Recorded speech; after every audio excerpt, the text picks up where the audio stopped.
Nesse momento, para a reflexão bíblica, convido os irmãos para abrirmos no livro do profeta Isaías, capítulo de número 6. Isaías, capítulo 6, vamos ler dos versos 1 ao verso 8. Com duas voava e clamavam uns aos outros, dizendo: Santo, Santo, Santo é o Senhor dos exércitos, toda a terra está cheia da sua glória. Os umbrais das portas se moveram como a voz do que clamava, e o templo se encheu de fumaça. Então eu disse: Ai de mim, estou perdido, porque sou um homem de lábios impuros, e habito em meio a um povo de impuros lábios. E os meus olhos viram o Rei, o Senhor dos exércitos. Então um dos serafins voou para mim, trazendo na mão uma brasa viva, que havia tirado do altar com uma pinça. Com a brasa tocou a minha boca e disse: Eis que esta brasa tocou os seus lábios, a sua iniquidade foi tirada, e o seu pecado perdoado. Depois disso, ouvi a voz do Senhor que dizia: A quem enviarei, e quem há de ir por nós? Eu respondi: Eis-me aqui, envia-me a mim. Vamos orar mais uma vez? Senhor, essa é a Tua palavra, nós nos colocamos diante dela, com temor e tremor, pedindo, ó Pai, que o Senhor possa falar a nós, pelo Teu Santo Espírito, as verdades imutáveis que Tu tens, para admoestar a nossa vida, para nos instruir, para que saiamos renovados pelo Teu Santo Espírito, amando o nome do Senhor Jesus, mais que quando entramos aqui, ó Pai, que sejamos instrumentos do Senhor, ó Pai, para o alcance dos perdidos, e sejamos, ó Pai, igreja que ame o Senhor, que sirva o Senhor com prontidão, com alegria, Deus, e o Senhor age em nós, apesar dos nossos pecados. Tenha misericórdia de nós, ó Deus, dependemos do Senhor para todas as coisas, e é no nome do Senhor Jesus, Teu Filho, que nós oramos. Amém. Irmãos, esse é o 8º ano que nós estamos nessa jornada, tendo como alvo um trabalho missionário para o nosso Senhor. O Senhor primeiro nos deu o privilégio de irmos para o seminário e termos esse seminário ali em Goiânia, a nossa terra. E a gente entende como Deus usou aquele momento para estarmos ali e podendo ser usados para a honra e glória do nosso Deus. Então foram 4 anos de formação teológica e mais 3 anos de formação missiológica através dos cursos da nossa agência presbiteriana de missões, que todos os missionários precisam se submeter para entrarem no quadro. Ali a gente tem um quadro bonito de vários rostos. Nós fomos recebidos esse ano, ainda não entramos naquele quadro. No próximo a gente espera estar ali, os irmãos verem a carinha da nossa família, como viram ali. E é uma satisfação muito grande a gente poder servir ao Senhor dessa forma. A PMT tem um cuidado muito grande na formação dos seus missionários e a gente pode ser preparado em várias áreas da missiologia, seja antropologia, seja linguística, seja a teologia bíblica é fundamental, tanto que ela exige um curso teológico também, né? Não precisam ser todos pastores, como nós compartilhamos, mas é necessário que a gente tenha, de fato, uma caminhada teológica em cursos aceitos, complementações, seja em pós-graduação para outras áreas, no Underjumper ou em outros institutos, e tudo isso é muito importante para que a gente encha a nossa caixa de ferramenta para podermos ser úteis no campo. A gente está ali e pode precisar apertar uma rosquinha, precisar tirar uma tampa de bueiro. As necessidades são muitas e Deus nos permite estarmos sendo preparados para poder servi-lo e termos esse relacionamento e esse preparo, especialmente sempre prestando contas pela nossa agência. Mas nesse tempo todo a gente participou de muitas viagens missionárias de curto prazo. Isso foi um privilégio muito grande, porque a gente pode servir a algum campo que tem necessidade, que precisa estar recebendo, muitas vezes, um apoio pontual, ter um movimento ali que possa gerar frutos mais para frente, apoiar um trabalho existente.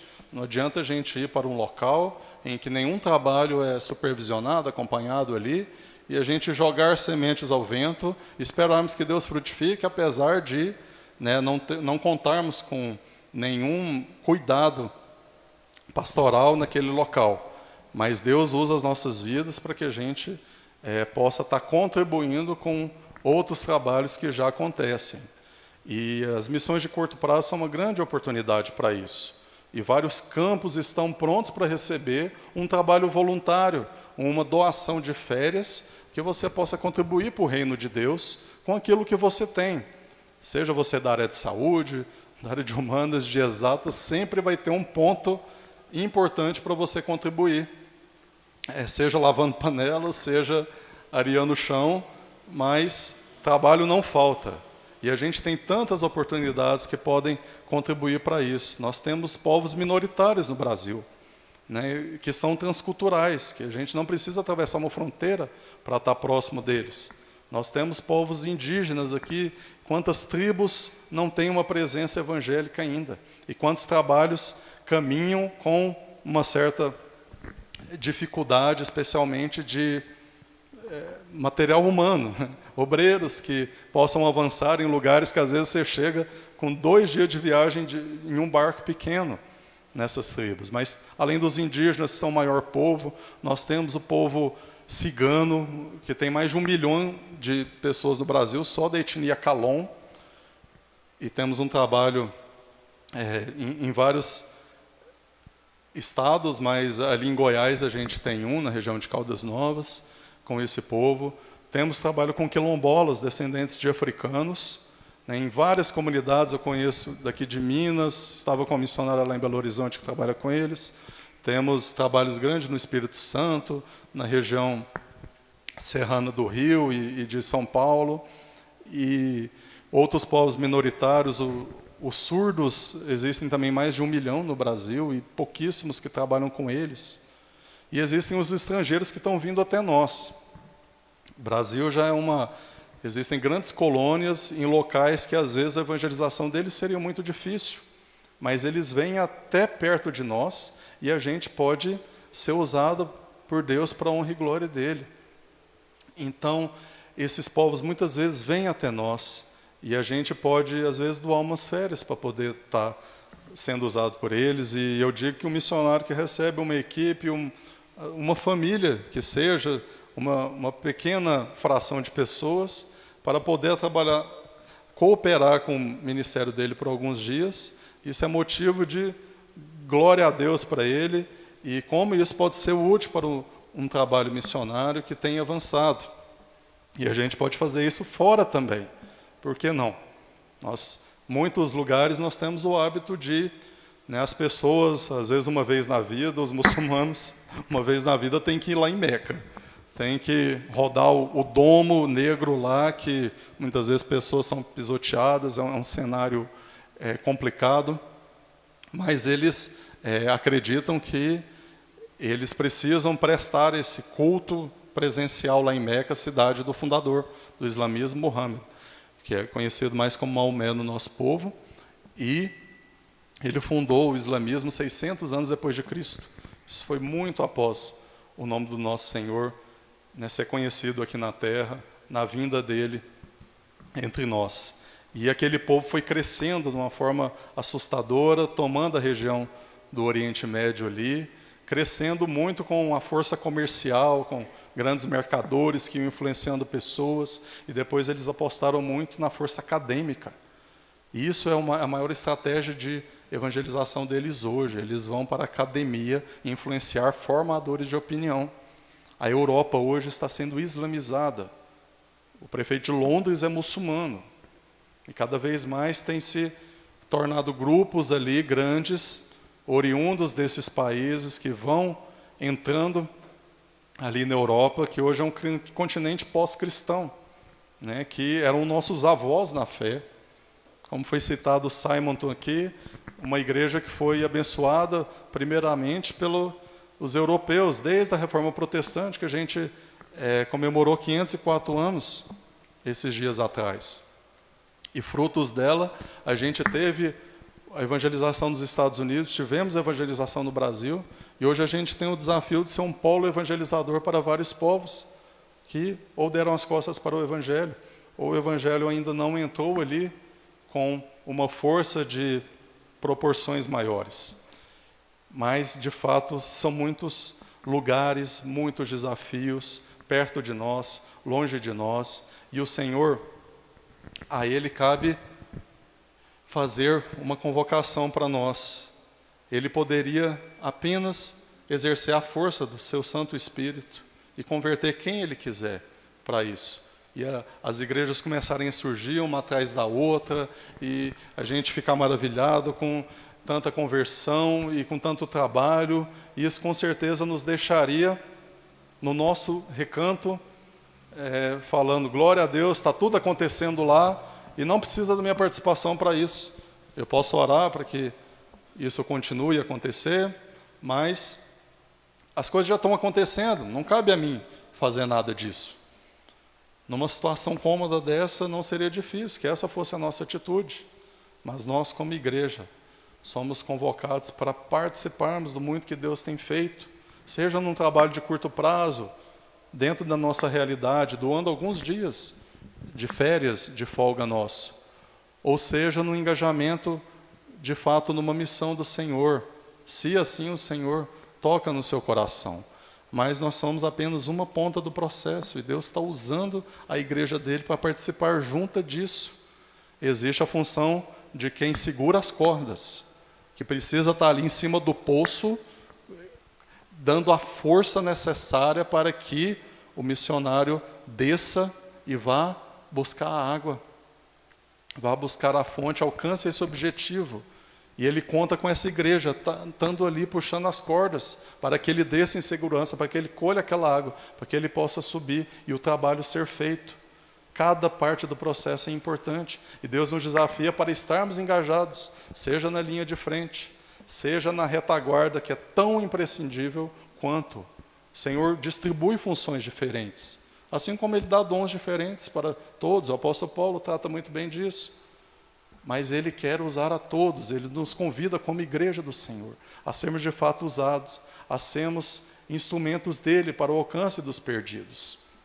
E é exatamente desse alcance, dessa disponibilidade de coração, que a gente vê esse chamado do Senhor. E o que se constitui nesse chamado? O que a gente pode pensar acerca disso? E a gente vê o que essa convocação do Senhor para nós implica na forma prática das nossas vidas. Nós somos privilegiados, meus irmãos, por conhecermos a verdade. Israel muitas vezes alternava um rei que era terrível aos olhos de Deus e um rei que era bom aos olhos de Deus.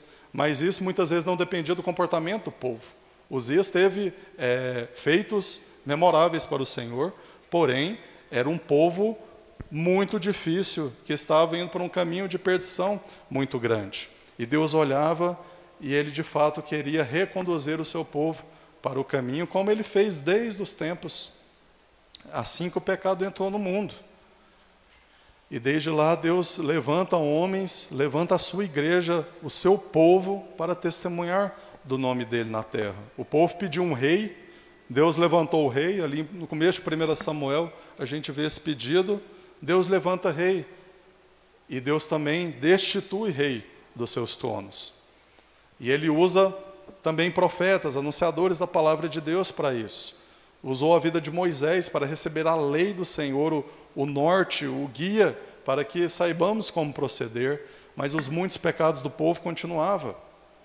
E Deus queria continuar usando pessoas, também pecadoras, também falhas, para que se disponibilizasse e fosse adiante, levando a mensagem do nosso Senhor. E nesse momento em que havia a passagem do rei Uzias, o Senhor agora intervém para mudar a história de Israel, mais uma vez, e usar pessoas resgatadas antes de uma perdição que assolava aquele povo. Isaías era um profeta levantado do Senhor para cumprir esse propósito. Através dessa experiência de uma visão que Deus deu para ele, nessa passagem que lemos, o governo, a santidade, a glória do Senhor está sendo exaltado, e está preenchendo a vida daquele servo. E ele ouve essa voz do Senhor, e ele reage a ela.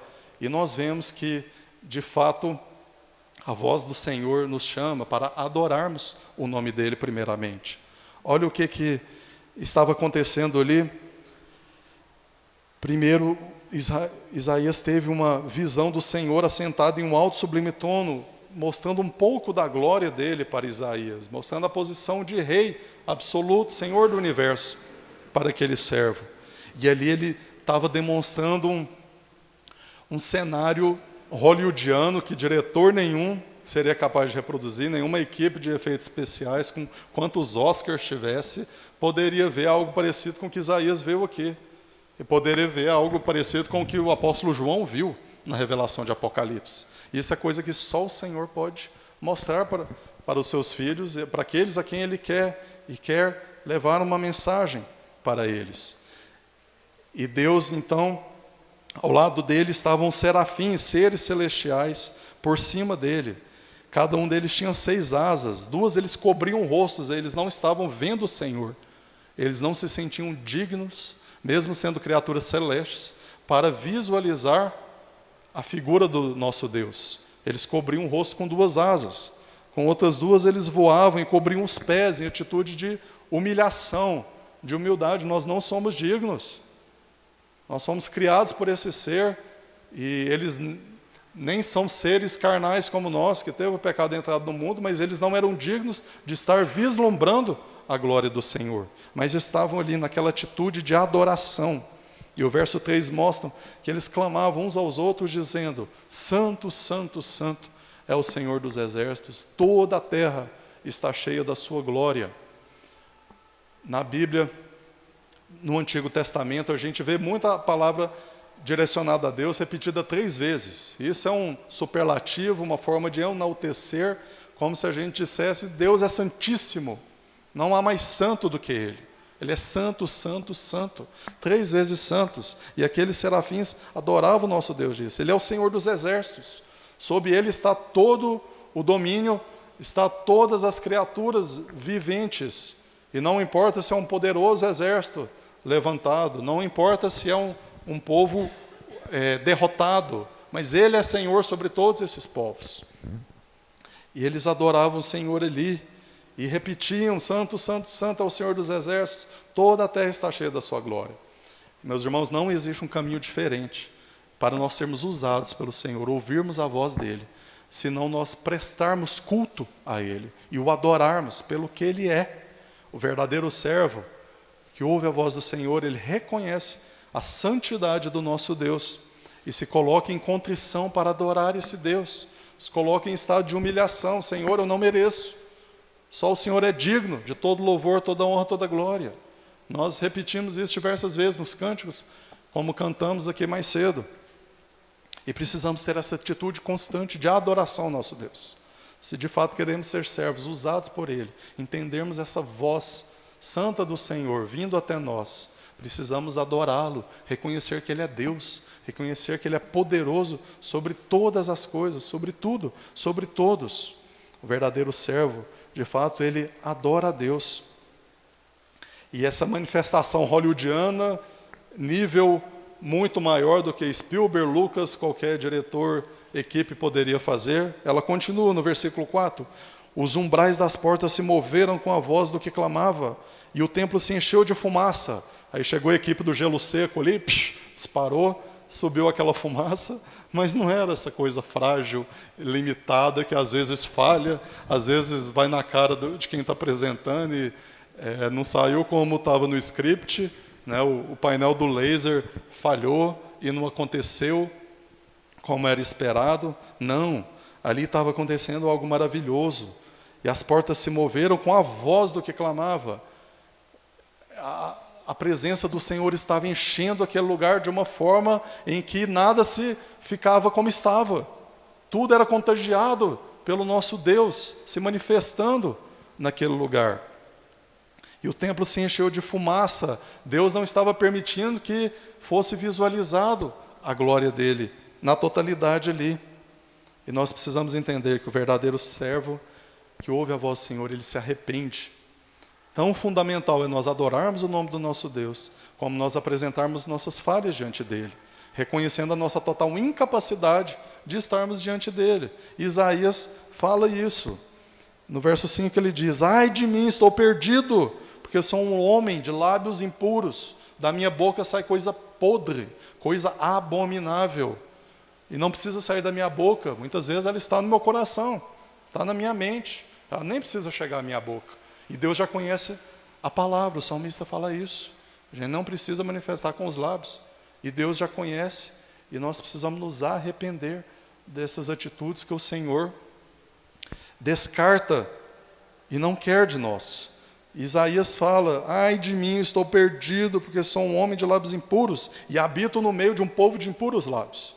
Ele conhecia quem eram os seus compatriotas, as pessoas que estavam ao seu redor, como aquele povo constantemente pecava, mas em vez dele se colocar numa figura santa, Deus está falando comigo, Deus está me escolhendo, agora sim eu estou numa posição privilegiada, uma posição que, né, o Senhor escolheu a mim por merecimento, nada disso. Ele reconhece que assim como aquele povo, ele é um pecador miserável, carente da glória de Deus. Ele reconhece a perdição, a incapacidade dele de estar diante de uma obra, uma manifestação tão gloriosa como a presença de Deus diante dele. E ele termina falando: e meus olhos viram o rei, apesar disso, os meus olhos viram o rei, o Senhor dos exércitos. Ele se dirigiu a mim, ele escolheu a mim, miserável pecador. E Isaías ali estava maravilhado, mas em atitude de arrependimento, em atitude que lembrava quem que ele era. Primeiro ele reconheceu quem que Deus era. A voz do Senhor veio, porque ele era um adorador, ele sabia quem o Senhor era, e estava prestando um culto para ele. E ele também sabia quem que ele era. Quem era ele? Quem que era o João na fila do pão ali? Não sei se aqui em Minas fala assim, em Goiás fala muito. Ele falando: eu não sou ninguém na fila do pão. Seja pão francês, seja pão de sal, né, pastor? Seja cacetinho, que fala lá no sul, o Brasil vai mudando, muda o jeito e o pão é parecido. Mas Isaías estava ali reconhecendo: eu de fato não sou ninguém, eu careço da glória do Senhor, como o apóstolo Paulo falava. Todos pecaram e carecem da glória do nosso Deus. E ali continua essa manifestação maravilhosa. Um serafim vai até ele. Eu acho que ele não imaginou que isso poderia acontecer, que Deus se dirigiria a ele e manifestaria mais da glória dele que ele já estava manifestando. O serafim voou a ele trazendo uma mão, uma brasa viva, que havia tirado do altar com uma pinça. Deus deu um instrumento para ele, para que ele pegasse uma parte muito pequena de todo aquele cenário, de todo aquilo que ele estava manifestando, e que levasse até o seu servo Isaías. Você está experimentando uma porção da minha graça, uma fração pequenina daquilo que eu estou fazendo na sua vida. E o serafim leva até ele aquela brasa viva e toca os seus lábios. Deus faz esse contato imediato com Isaías e fala: experimente um pouco daquilo que eu tenho para você. Eu estou agora chamando você, usando a sua vida para o louvor da minha glória, para que eu seja adorado, para que você se arrependa dos seus pecados. E tinha mais uma coisa importante: o verdadeiro servo, ele se dispõe a ir. Depois de tudo isso, Deus falou para ele: a sua iniquidade foi tirada, o seu pecado foi perdoado. Agora ele estava numa condição que ele sabia que Deus de fato o estava usando, e agora ele estava sendo entronizado à presença do nosso Deus, e poderia ser usado por Deus da forma que Deus quisesse, porque os pecados dele estavam perdoados. Não era pelo mérito de Isaías, era pela graça de Deus dirigida a ele. E nessa nova condição de um adorador que presta culto ao nosso Deus, de um homem que entende que está em pecado, que precisa de arrependimento, precisa reconhecer as suas falhas, agora ele é recebido por esse Pai amoroso, e ele fala: eu tenho um trabalho para você. O verdadeiro servo, ele ouve essa voz do Senhor e ele se dispõe a ir. Esse chamamento é irresistível para ele. Ronaldo Lidório é uma referência para nós no meio missionário. e para toda a igreja brasileira e em vários outros lugares que o Senhor abençoa no seu ministério, ele gosta de falar que o chamado de Deus é pessoal, ele é intransferível, ele é irresistível. Uma vez que Deus chamou, cabe a nós irmos, cabe a nós continuarmos cultuando a Ele, nos arrependendo e podendo estar disposto a ser usado por Ele da forma que lhe aprouver. E Isaías está nessa condição. E ouve a voz do Senhor, dizendo: quem irá por nós? Quem o enviarei? Deus não precisava que ninguém fosse por Ele. Deus não precisava enviar ninguém. Ele poderia fazer a obra dele da forma que Ele quisesse, usando a criação dele, usando de qualquer coisa, de todo o domínio do governo que Ele tem sobre nós. Isso poderia ser um ato instantâneo, mas não, Deus, cabia a Ele resgatar esse povo, como Ele prometeu ao seu servo Abraão: de ti farei benditas todas as famílias da terra. O salmo que nós lemos na liturgia aqui, ele é um eco daquilo que o Senhor falou a Abraão, lá em Gênesis 12. Eu te tirarei dessa terra, eu te levarei para uma terra que eu ainda vou te mostrar, e te farei uma grande nação, sê tu uma bênção. Eu abençoarei os que te abençoarem, amaldiçoarei os que te abençoarem. Sê tu uma bênção. É isso que Deus também está falando para Isaías, porque Ele está chamando ele: a quem eu enviarei? Quem participará dessa bênção que eu tenho distribuído? E prometi a todos os povos. A graça que Ele dispensa a qualquer um, a graça salvadora que nos atinge quando reconhecemos a nossa necessidade do nosso Deus, passamos a caminhar com Ele. E também a graça comum que Ele dispensa e pode abençoar outras pessoas que nem mesmo conhecem o seu nome. Mas o Senhor nos chama hoje, mesmo nós sendo plenamente capazes, nós não sendo plenamente capazes, Ele nos convida a nós participarmos dessa missão, a anunciarmos Cristo aos que não conhecem. E a voz dele ecoa dizendo: quem enviarei? Quem irá por nós? Um chamado está acontecendo. E cabe a Isaías, depois de se tornar aceitável diante de Deus, tendo sido acolhido no seu trono de graça, ele dizer: eis-me aqui, envia-me. Apesar de mim, o Senhor é Deus, o Senhor é santo, santo, santo, como foi cultuado aqui. Eu sou um pecador de lábios impuros, habito num povo de impuros lábios. Agora eu fui perdoado, lavado pelo sangue do Cordeiro, e nós entendemos isso após o sacrifício de Jesus por nós, da forma como reconhecemos no sacramento da Santa Ceia. E o profeta fala: eis-me aqui, envia-me. Eu entendo, isso é para mim. Eu entendo que eu sou igreja do Senhor, eu sou povo do Senhor. Isso diz a respeito a mim. Eu não posso sair desse local de privilégio que o Senhor Deus está me colocando. Então, concluindo, meus irmãos, quando nós chegamos à presença do nosso Deus, mesmo com tamanha separação que o pecado faça de nós, através da glória dele, através do Filho Jesus que veio, nós temos livre acesso ao Pai. Podemos nos achegar junto a Ele, cultuá-lo, desfrutar dessa graça maravilhosa, termos os nossos pecados perdoados e sermos instrumentos úteis para o alcance de outros. Isso é maravilhoso demais. Nós não mereceríamos isso. Nosso merecimento é apenas de morte, e Deus nos faz instrumentos de vida, instrumentos que levem uma água para quem nunca mais irá ter sede com essa água.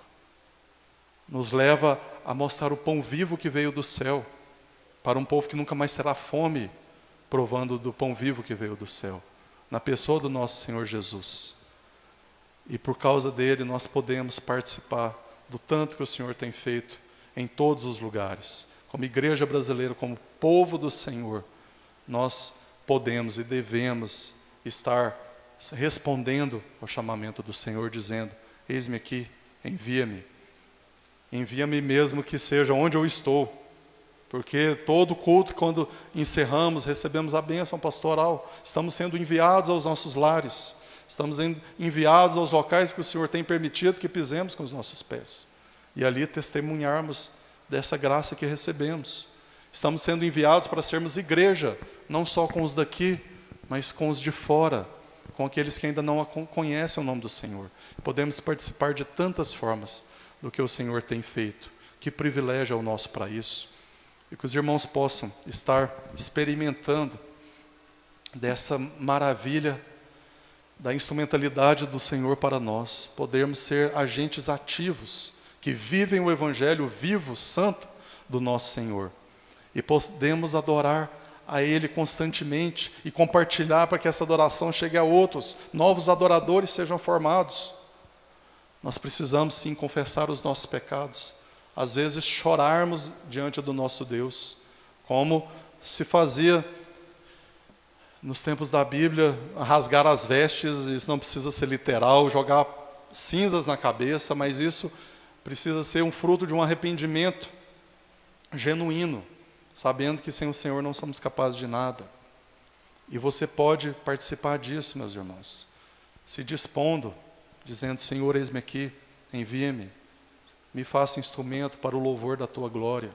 Use a minha vida, apesar de mim, apesar dos meus muitos pecados, que eu possa ser instrumento de bênção, instrumentos que leve a mensagem do Senhor àqueles que tanto precisam, que terão as suas vidas transformadas, somente quando o Senhor Jesus entrar na vida deles e poderem ser desse povo que chama o nome do Senhor, que cultua, fala: santo, santo, santo é o Senhor dos exércitos, toda a terra está cheia da Tua glória. Como o Salmo 67 que lemos, que as nações louvem o Senhor, que os povos exultem, e que nós sejamos parte desse povo, que nós possamos ir com esse povo, ser usados pelo Senhor, para que esse povo conheça o nome poderoso do nosso Deus. Não deixe uma oportunidade dessa passar, meu irmão. Participe daquilo que o Senhor tem feito pelo mundo. Se engaje, se informe das diversas maneiras que os irmãos podem cooperar com a missão do Senhor, com aquilo que Ele tem feito. Seja instrumento de graça, de vida, para onde o Senhor os tem levado, e participe do tanto que o Senhor tem feito pelo mundo. E que, apesar de nós, Deus nos use para a sua honra e glória. Vamos orar? Senhor, essa é a Tua palavra, e nós nos estremecemos, ó Pai, diante de um Deus tão maravilhoso, ó Pai, que se manifesta a nós um pouco da Tua glória, quando ainda temos tanto a aprender, tanto a alcançar, e podemos ter acesso à Tua palavra, ó Pai, coisas que muitos povos não têm. Ó Deus, tenha misericórdia de nós para que façamos, ó Pai, com a instrução da Tua palavra, para que outras pessoas conheçam o Teu santo nome, para que isso a gente possa prestar culto aceitável para o Senhor, possamos nos arrepender verdadeiramente dos nossos muitos pecados, ó Pai, para que sejamos instrumento de graça, não de perdição. Pai, que a gente se disponha de fato a ir e se engajar na missão do Senhor, e que apesar de nós o Senhor nos usa e nos chama para participar, como o Senhor fez com Teu servo Isaías. Ó Pai, que no nome poderoso de Jesus, vidas sejam salvas e a Tua igreja seja cada vez mais usada para a honra, para a glória do nosso Senhor. Essa é a nossa oração. No nome poderoso de Cristo é que oramos. Amém.